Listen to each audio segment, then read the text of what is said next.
Hello, this is Joe Pryor, the Virtual Real Estate Team. And, I've been doing investment real estate now for 34 years, my 35th year of doing this, and it's all that I do. And, as an investor myself, I've bought long-term rentals, I bought short-term rentals, multifamily. I've done fix and flip quite a bit in the day. And so, there's a lot of experience here in terms of different kinds of properties that I've owned, but also different kinds of properties that I've sold a few thousand people. But, I still get this question, about buying a property and saying, well, Joe, can I fix it and flip it? All right. And I typically say, if you live out of state, my recommendation is no, don't do that. Fixing and flipping to me is something that you do in a local market. It's also something where you need to put in some sweat equity. So in other words, I was working full-time as a realtor. I had a day job. But, what I was doing at night was, helping out, doing certain things that I know that I'm capable of doing that didn't require a license, like heat and air. And, I'd be working till midnight, till 2 o'clock in the morning sometimes.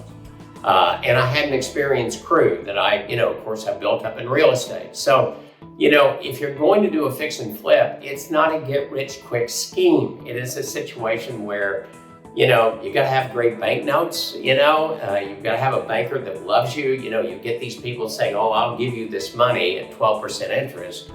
But if you really look at the fine print, and I don't want to go into that fine print right now, but it's pretty darn scary. And the thing is that, a lot of these houses people buy sight unseen, they buy without inspections. And the thing is, if just one thing is really, really bad, if all of a sudden there's a $14,000 roof you got to put on, or $6,000 heat and air system, or there's a leak in the slab, or all sorts of things that can happen, you're on the hook for it. And so you better have very, very strong reserves if you're going to do this.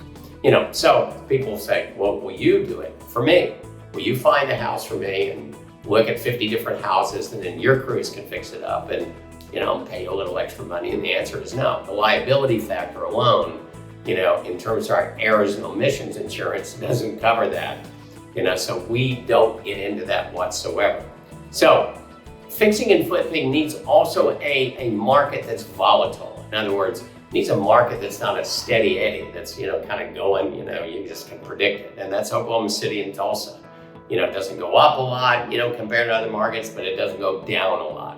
What you need is a volatile market. You need a Phoenix or a Las Vegas or an Atlanta or just about anywhere in northern Florida to find those kinds of properties. So the thing is, what you can do as an investor, as an out-of-state investor, is fix and hold, or something that's in really good shape that needs minor repair.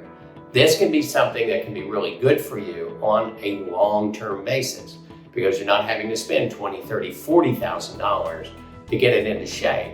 The other thing you have to realize about buying fix and flip, you've got to buy at the lowest price. In other words, here's the owner-occupant.